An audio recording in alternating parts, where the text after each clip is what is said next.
প্রধান কার্যালয়ের নির্দেশের প্রেক্ষিতে আমরা আজকে সদর খাদ্য গুদাম কুড়িগ্রামে একটা অভিযান পরিচালনা করি।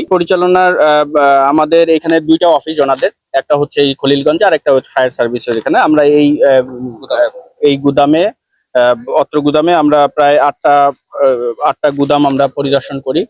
সরেজমিনে পরিদর্শন করে আমরা বেশ কিছু অসঙ্গতি লক্ষ্য করি আর কি। আমাদের কাছে অভিযোগ ছিল যে এখানকার আমাদের কাছে একটা অভিযোগ ছিল সদর উপজেলা খাদ্য গুদামে কৃষকদের পরিবর্তে ব্যবসায়ীদের নিকট হতে নিম্নমানের চাল সংগ্রহ, নতুন বস্তার পরিবর্তে পুরাতন বস্তা ক্রয়, গুদামের খাদ্যশস্য অন্যত্র বিক্রয়পূর্বক অর্থ আত্মসাৎ সহ নানাবিধ অভিযোগ এখানে প্রেক্ষিতে আমরা এই অভিযান পরিচালনা করি।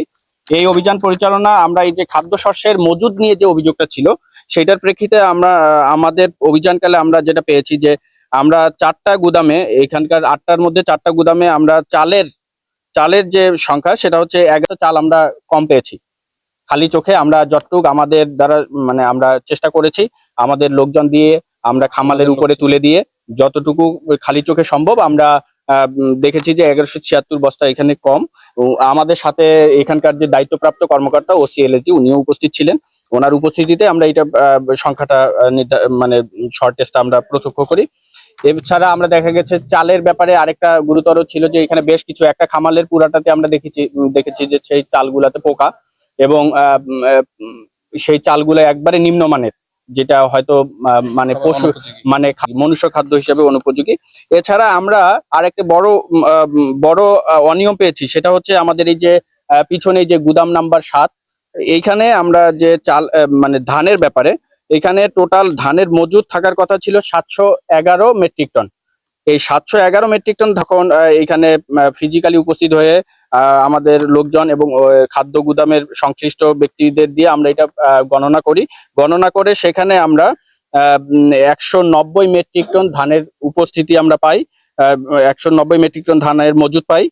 পরবর্তীতে আমরা বাকি যে 521 মেট্রিক টন ধান আমরা পেলাম না, সেটার প্রেক্ষিতে ওনাদের সাথে কথা বললে ওনারা জানায় যে তারা অফিস আদেশের প্রেক্ষিতে তারা মিলারদের কাছে ডেলিভারি করেছে।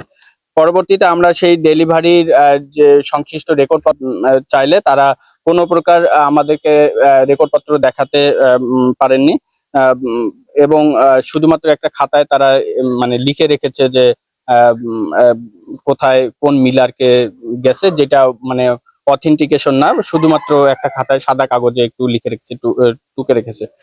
তো এইটা প্রায় 521 মেট্রিক টন আমরা ধান আমরা পাই, শর্টেজ পাই। এই মোটামুটি উল্লেখ নেই ওনাদের যে এলইউএ লোডিং মানে লোডিং আনলোডিং রেজিস্টার, তাদের সেন্ট্রাল রেজিস্টার, গল রেজিস্টার থেকে শুরু করে কোন রেজিস্টারে এই ধানের সম্পর্কে কোনো কিছু উল্লেখ নাই। এই ধান কোথায় গেছে, কার কাছে গেছে, এটার ব্যাপারে কোনো তথ্য আমরা রেকর্ড পত্রে অন্তত পাইনি। হয়তো সমাপ্ত করবো। এর পরবর্তীতে ওনাদের আরেক অফিস আছে ফায়ার সার্ভিসের ওইখানে প্রায় 3,500 ধারণ ক্ষমতার একটা খাদ্য গুদাম রয়েছে, সেখানে আমরা যে বাকি অভিযান পরিচালনা করব। আপাতত আমরা যে সব তথ্য পেয়েছি এখান থেকে সেটা আপনাদের সামনে উপস্থাপন করলাম।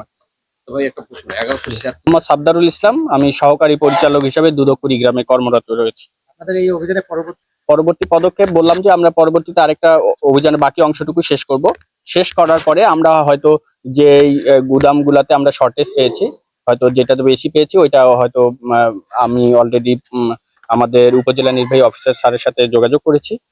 হয়তো উনি ওনার প্রতিনিধি পাঠালে তার উপস্থিতিতে আমরা হয়তো আপাতত কিছু সময়ের জন্য এটা সিলগালা করে হয়তো ডিসি ফুড এবং ওনাদের সংশ্লিষ্ট কর্মকর্তাদের উপস্থিতিতে আমরা সেটা আবার বাস্তব যাচাই অন্তে আমরা ওনাদের একটা প্রতিবেদনের সাথে আমরা আমাদের প্রধান কার্যালয়ে প্রতিবেদন প্রেরণ করবো।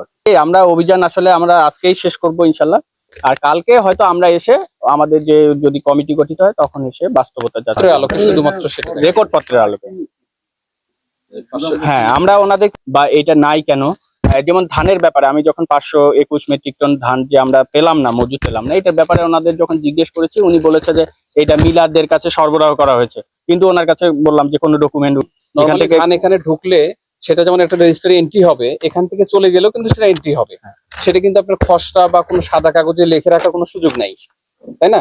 যদি অফিসিয়াল ম্যাটার অফিসিয়ালি সেটা হ্যান্ডেল করতে হবে।